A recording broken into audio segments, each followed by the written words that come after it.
భగవాన్ శ్రీ రమణ మహర్షుల దివ్య జీవిత మకరందం 58వ రోజుకి స్వాగతం. 6వ ప్రకరణం సమత్వము. అరుణాచలంలో హరిజన స్త్రీలు ఉదయమే అరుణగిరి ఎక్కి మధ్యాహ్నం వరకు నిమ్మగడ్డి కట్టెపుల్లలు ఏరి పెద్ద మోపులు కట్టేవారు. వాటిని నెత్తిమీద పెట్టుకొని ముచ్చెమటలు పడుతూ లేస్తూ 1-2 గంటల మధ్య తిరిగి వచ్చేవారు. ముఖ్యంగా వేసవి కాలంలో నెత్తిమీద అరుణుడు, కాళ్ల కింద అరుణగిరి. ఇంకా వారి తాపం బాధ చెప్పనలవి కాదు. వాళ్ళు అంటరాని వాళ్ళు అవటం వల్ల కొండపైనున్న తీర్థాలలో కాళ్ళు చేతులు కడుక్కోవడానికి కూడా వారికి అర్హత ఉండేది కాదు.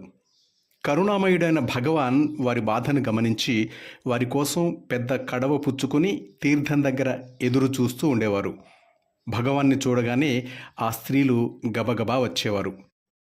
నెత్తిమీదున్న మూటలు కింద పడేసి పమిటలు జార విడిచి కూర్చునేవారు. అప్పుడు భగవాన్ చకచక కడవతో వారిపై నీళ్లు కుమ్మరించేవారు. ఆ స్త్రీలకు అప్పుడు దేహాలతో పాటు మనస్సులు చల్లబడేవి.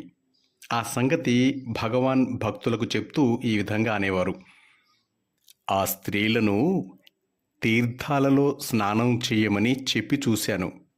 వారు భయం వల్ల చెయ్యలేకపోయేవారు. ఇక నేను నడుం కట్టక తప్పలేదు. ఇది గిరి గుహల్లో ఉండే రోజుల్లో జరిగింది అన్నారు.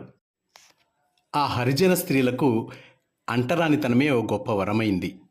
భగవాన్ వారి కొరకు ఎదురు చూస్తూ స్వహస్తాలతో ఆ స్త్రీలపై నీళ్లు కుమ్మరించారంటే, అంటే నీళ్లతో అభిషేకించారంటే ఆ హరిజన స్త్రీల పూర్వజన్మ సుకృతము ఎంత గొప్పదో కదా. భగవాన్ ఇంకా 2 ఏళ్లకు దేహం చాలిస్తారనగా ఒకరోజు ఉదయం హాలులో వివిధ దేశాల నుంచి వచ్చిన భక్తులు శ్రీ భగవానులతో ఉన్నారు. భోజనానికి గంట కొట్టారు. భక్తులందరూ భోజనశాలకు వెళ్ళారు. భగవాన్కు మోకాళ్ల నొప్పుల వల్ల మెల్లగా లేచారు. కర్రను ఆనుకొని హాలు బయటికి వెళ్ళే గుమ్మం దాటుతున్నారు. అక్కడ మూల ఒక గొల్లతను భుజాన గొంగళి వేసుకుని ఒక ముంత దానిపై వేలాడగట్టుకుని నుంచుండటం చూశారు భగవాన్. వెళుతున్న భగవాన్ ఆగి అతన్ని నిదానించి చూచి, ఎవరు? చిన్నప్పయ్యనా? చూడటానికి వచ్చావా? సరే, ఆ ముంతలో కూడు ఉందా ఏమన్నా అన్నారు భగవాన్. అతడు ఉంది స్వామి అన్నాడు. అయితే ఇంకేం చూస్తావే, పొయ్యి అని వంగి దోసిలి పట్టారు భగవాన్. అతడు సంతోషంగా పోస్తుంటే భగవాన్ దాన్ని అమృతంలాగా మెల్లగా తాగుతున్నారు. భగవాన్ భోజన హాలులోకి రాకపోవడం చూసి ఒక సేవకుడు అక్కడికి వచ్చాడు. అతను భగవాన్ చేస్తున్న పని చూశాడు. ఏమిటి అన్యాయం స్వామి, అందరూ మీకోసం అక్కడ కాచుకుని ఉన్నారు అన్నాడు. నేను ఎవరి కోసం వచ్చాను? వారి కోసమా? ఎవరివాణ్ణి నేను కొండల్లో ఉన్నప్పుడు వారందరూ నన్ను పోషించారా? ఆనాడు నేను వీరెవ్వరికీ కావలసి రాలేదు. ఈ గొల్లవాళ్లే కూళ్ళు పోసింది నాకు, నా ఆకలికి అంటూ ఆ గొల్లతని దగ్గర సెలవు తీసుకుని భోజన హాల్లోకి వెళ్ళారు భగవాన్. భగవాన్ తల్లి అలగమ్మకు ఆచారం ఎక్కువ. భగవాన్కు అదేమీ లేదు. ఒకసారి భక్తురాలు తేసూరు అఖిలాండమ్మ తినుబండారాలు తెచ్చి భగవాన్ ముందు పెట్టింది. భగవాన్ తను కొన్ని తింటూ తల్లితో, నీవు కూడా తీసుకో అన్నారు. ఆమె కోపంతో, నువ్వు తింటున్నావు కదా, చాలు అన్నది. అప్పుడు భగవాన్, అందరితో కలిసి ఉండటం నీకు కుదరకపోతే ఇంటికి వెళ్ళటం మంచిది. సమత్వం ఆధ్యాత్మిక విద్యకు మొదలు చివర కూడా అన్నారు. అట్లా అనేకసార్లు తల్లిని మందలించేవారు. ప్రత్యేకత అంటే భగవాన్కు గిట్టనే గిట్టదు. ఎవరైనా తినుబండారాలు తెచ్చిపెట్టినా అంతే. అందరికీ పెట్టి తమకు పెట్టకున్నా సంతృప్తిగా ఉంటుందట. కానీ తమకు ఇచ్చి ఇతరులకు ఇయ్యకుంటే తమను అవమానపరిచినట్లు ఉంటుందని శ్రీవారు అనేకసార్లు చెబుతూ ఉండేవారు. ఆశ్రమంలో వంట చేసే శాంతమ్మ భగవాన్కు తన చేత్తో వడ్డిస్తేనే తృప్తి అనుకునేది. అందరికన్నా భగవాన్కు ముందు వడ్డించేది. చూసి చూసి భగవాన్, స్వామి అంటే ఈ దేహంలోనే కాదు, ఈ భక్తుల ప్రతి ఒక్కరిలో ఉన్నది స్వామే. అందరికీ వడ్డించిన తరువాత చివరికి వడ్డిస్తేనే ఈ స్వామికి ఇష్టం అన్నారు శాంతమ్మతో. ఒకరోజు రామచంద్రరావు అనే ఆయుర్వేద వైద్యుడు భగవాన్ శరీరానికి బలమిచ్చే ఔషధం చేయటానికి దినుసులన్నీ జాబితా రాశారు. దాన్ని భగవాన్కి చూపగా భగవాన్ అంతా చదివారు. ఎవరికయ్యా ఈ మందు అన్నారు. ఆ డాక్టరు తమకే అన్నారు. అది విని, సరి పెద్ద జాబితా అయితే ఇచ్చారు, కానీ కాసుకెక్కడికి పోయేది నేను, 10 రూపాయలు అవుతుంది, ఎవరిని యాచించను అన్నారు భగవాన్.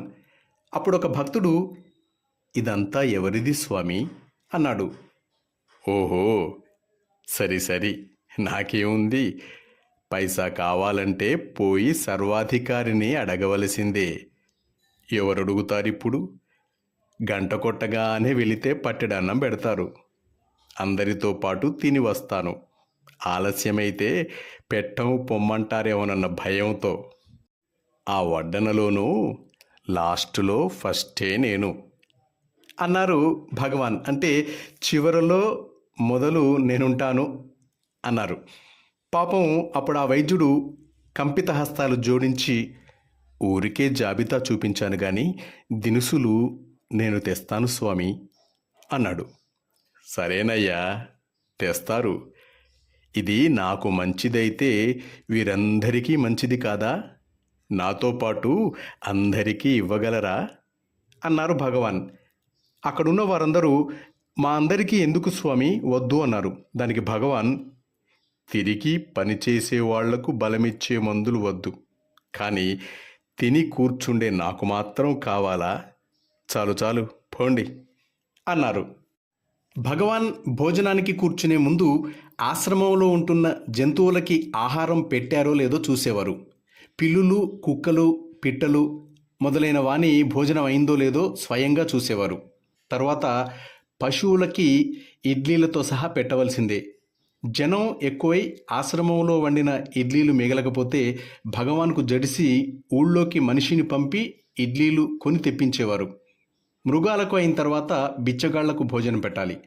ఎంతమంది ఉంటే అందరికీ ఇవ్వవలసిందే. వాళ్ళ తరువాతనే తమ భోజనం.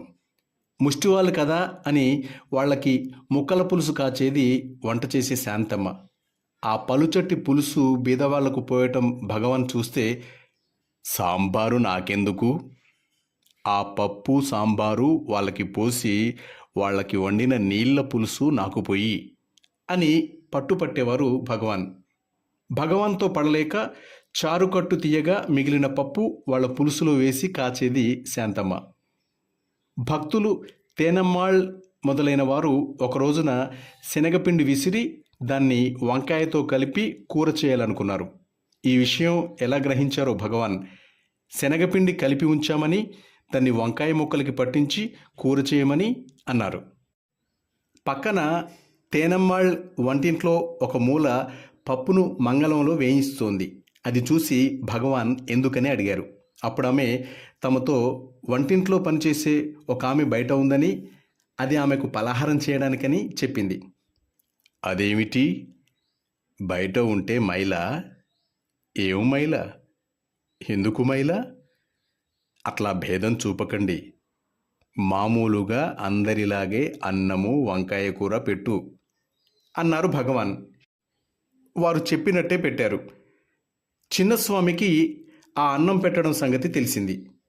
ఎవరైనా బయట ఉన్న స్త్రీలకు అన్నం పెడతారా అని కోపడ్డారు ఆయన. వెంటనే భగవాన్ అందుకొని తామే పెట్టమన్నామని, సమస్తమైన వారికి ఆశ్రమ భోజనం పెడతాం, ఇష్టమున్న వారిని తినమను, లేని వారిని వెళ్ళమను అన్నారు. మనిషికి మధ్య భేదాన్ని ఏమాత్రం అంగీకరించేవారు కాదు భగవాన్. మాస్టర్స్, 6వ ప్రకరణంలో తర్వాతి భాగాన్ని రేపు విందాం. సెలవు తీసుకుంటూ మీ నవీన్ వరంగల్.